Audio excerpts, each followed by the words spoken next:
आज हम माहिरीन आसार कदीमा को मिलने वाले पुरअसरार और हैरत अंगेज मकामात और अशिया का जिक्र करने वाले हैं, जिनकी पुरअसरारियत कई सौ साल गुजर जाने के बाद भी बरकरार है। साइंसदान इन मकामात की हकीकत को आज तक समझ नहीं पाए।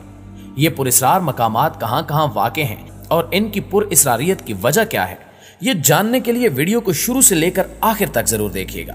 और अगर ये वीडियो आपके लिए मालूमात का सबब बने तो इसे लाइक करके अपने दीगर दोस्तों के साथ शेयर करते हुए हमारी हौसला अफजाई भी जरूर कर दीजिएगा। तो आइए चलकर मौजू का बाकायदा आगाज करते हैं। मौजूद साथियों, सबसे पहले बात करते हैं एक ऐसे मकबरे की जिसने साइंसदानों को हैरत में डाल रखा है, और ये मकबरा मिस्र की मशहूर मारूफ मलका क्लोपेत्रा का है। क्लोपेत्रा मिस्र की सबसे ताकतवर औरतों की फहरिस्त में शामिल की जाती है। इसने कई साल मिस्र पर हुकूमत की। क्लोपेत्रा के बारे में कहा जाता है कि दुनिया में एक से बढ़कर एक खूबसूरत तरीन रानियां पैदा हुई, लेकिन कोई भी क्लोपेत्रा के हुस्न का मुकाबला नहीं कर सकी। लेकिन इसके कई मर्दों से ताल्लुकात और इसकी कब्र इसे एक पुरअसरार मलका बनाते हैं। कहा जाता है कि आज भी क्लोपेत्रा से जुड़े कई राजों पर से पर्दा नहीं उठाया जा सका। क्लोपेत्रा के बारे में मशहूर है कि यह जितनी ज्यादा खूबसूरत थी, इतनी ही चालाक और साहसी औरत थी। आर्कियोलॉजिस्ट के मुताबिक ये अपनी खूबसूरती को बरकरार रखने के लिए हर रोज गधी के दूध से नहाती थी। इसके अलावा मिस्र की इस शहजादी की मौत से एक निहायत पुरअसरार राज भी जुड़ा है, जिसे आज तक कोई भी हल नहीं कर सका, और वो राज है क्लोपेत्रा की कब्र। शायद आपको ये जानकर हैरत होगी कि आज तक कोई भी इंसान ये नहीं जान सका कि इसका असल मकबरा किस जगह है। इसके मुतल्लिक आर्कियोलॉजिस्ट का मानना है कि क्लोपेत्रा और इसके आशिक एंटोनी ने एक जंग में शिकस्त के बाद खुदकुशी कर ली थी, जिसके बाद इन दोनों को एक ही कब्र में दफन कर दिया गया। मगर वो जगह आखिर कहां है, इसके बारे में आज तक कोई भी जान नहीं सका। तारीखदानों ने अपनी किताबों में इस मकबरे के मुतल्लिक ये लिखा है कि क्लोपेत्रा का मकबरा आइसिस के एक मंदिर के करीब मौजूद है, जो कि मिस्र की एक देवी थी। इस मकबरे में सोना, चांदी, हीरे जवाहरात और ऐसी कई बेशकीमत अशिया इनके साथ दफन की गई हैं। सदियों से इस पहेली का जवाब जानने के लिए कई माहिरीन आसार कदीमा भरपूर कोशिश कर रहे हैं, लेकिन कोई भी क्लोपेत्रा के मकबरे को ढूंढने में कामयाब नहीं हो सका। एक हालिया इंकिशाफ के मुताबिक क्लोपेत्रा का मकबरा टीपू सीरीज मैग्ना टेम्पल के करीब कहीं मौजूद है, जो कि अलेक्जेंड्रिया शहर से कुछ मील के फासले पर वाक़ है। क्या यह मकबरा वाकई क्लोपेत्रा का है, यह भी अभी तक वाज़ेह नहीं हो सका। नाज़रीन मोहतरम, अब बात करते हैं एक ऐसी डिवाइस की जिसे आज से हजारों साल पहले बनाया गया था, लेकिन इस डिवाइस को क्यों बनाया गया ये कोई नहीं जान सका। यूनान के एक समंदर से मिलने वाली इस डिवाइस को साइंसदानों ने एनालॉग कंप्यूटर का नाम दिया है, जो साइंसदानों को 1901 में समंदर की गहराई में दफन हुआ मिला था। इसे दरअसल एस्ट्रोनॉमिक यानी तमाम सियारों की जगह और सूरज और चांद गिरन के बारे में मालूम करने के लिए बनाया गया था, या फिर यूनानी कौम इस कंप्यूटर का इस्तेमाल तारीख का हिसाब किताब रखने के लिए करती होगी।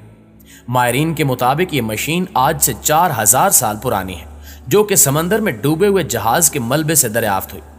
हैरत की बात यह है कि 4000 साल कबल, जब कोई एडवांस टेक्नोलॉजी नहीं थी, उस वक्त ये मशीन कैसे ईजाद की गई। क्या ये किसी खलाई मखलूक ने तैयार की है, इस बारे में साइंसदान कुछ भी बताने से कासिर है।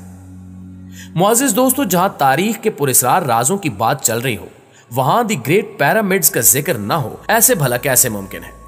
मुसल्लस की शक्ल में बनाए गए एहराम आज पूरी दुनिया को हैरत में डाले हुए हैं।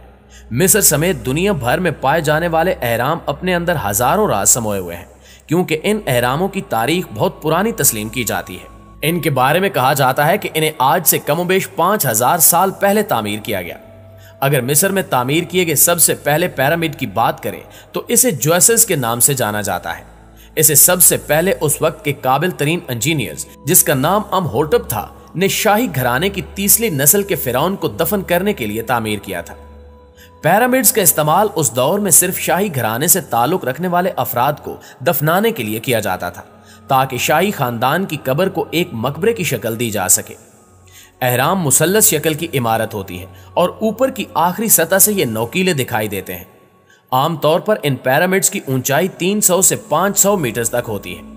दुनिया में पिरामिड्स बनाने का काम मिस्र से ही शुरू हुआ था, और कहा जाता है कि हर पिरामिड अपने अंदर हजारों राज दफन किए हुए हैं, जिसके बारे में आज भी इंसान कुछ नहीं जानता। मिस्र के हर छोटे बड़े पिरामिड्स के अंदर बहुत सारी सुरंगें और गारें मौजूद हैं, जो कि इनकी बनावट को इस कदर पेचीदा बना देती हैं, जिनसे इनके हर पहलू पर नजर डालना निहायत मुश्किल काम है। इस तरह की पेचीदा इमारतें आखिर क्यों बनाई गईं, इस सवाल का सही जवाब भी आज तक माहिरीन तलाश करने की कोशिश में है। दोस्तों, अब आपको बताते हैं स्टोन्स ऑफ कोस्टा रिका के बारे में। इस दरियाफ्त ने दुनिया भर के साइंसदानों को हैरत में मुब्तला कर रखा है। ये गोल पत्थर हैं जो सैकड़ों की तादाद में कोस्टा रिका में पाए जाते हैं। इनकी उम्र 1000 साल है, यानी आज से 1000 साल कबल के इंसानों ने इन पत्थरों को अपने हाथों से तराश कर तैयार किया था। इन पत्थरों की तादाद कमोबेश 300 के करीब है। यहाँ के रिहायशी इन पत्थरों को लास बुलास कहकर पुकारते हैं। माहिरीन के मुताबिक ये पत्थर गैब्रियो से बने हुए हैं, जो कि पिघले हुए लावे से तैयार होता है। इन पत्थरों को बनाने वालों ने इन्हें किस मकसद या सोच के साथ बनाया था, माहिरीन आसार कदीमा इस बारे में नहीं जान सके। इतने सालों की रिसर्च के बाद इन्होंने ये अंदाजा लगाया कि शायद ये पत्थर कबीले के बड़े ओहदेदारों के घरों के सामने नस्ब किए गए थे। माहिरीन के मुताबिक जिन्होंने इन पत्थरों को तराश कर बनाया है, उन्होंने इन्हें इस तरह गोल शक्ल देने के लिए छोटे पत्थरों का सहारा लिया होगा। इन पत्थरों को एक अमेरिकी कंपनी ने खुदाई के दौरान दरियाफ्त किया था, जो कि केले के बागात को लगाने की गरज से एक नई जगह हमवार कर रहे थे। इसी दौरान इनकी नजर लाइन में लगे इन पत्थरों पर पड़ी, जो अपनी जिसामत और गोलाई में बिल्कुल एक जैसे ही दिखाई दे रहे थे। इन पत्थरों के डायामीटर की बात करें तो ये 2.4 मीटर है और हर एक का वजन 15 टन या इससे कुछ ज्यादा है। ये मुकम्मल तौर पर गोल शक्ल के बनाए गए हैं। इसी बात ने माहिरीन को हैरत में मुब्तला किया हुआ है कि आखिर इतने बड़े पत्थरों को तराशने के लिए उस दौर में किन हथियारों का इस्तेमाल किया गया था, क्योंकि इस तरह के किसी पत्थर को हाथ की मदद से बिल्कुल सही गोलाई देना आज के दौर में भी निहायत मुश्किल काम है। इन पत्थरों को देखने पर ऐसा लगता है जैसे इन्हें बनाने वालों ने गेंद के तस्वर को मद्देनजर रखते हुए इन्हें तराशा है। नाज़रीन ग्रामी, यहाँ सवाल ये भी पैदा होता है कि जिस जगह से ये पत्थर दरियाफ्त हुए वहां से आतिश फिशां पहाड़ कई मील दूर हैं, तो भला उस दौर के इंसानों ने इन पत्थरों को लावे से कैसे तैयार किया होगा।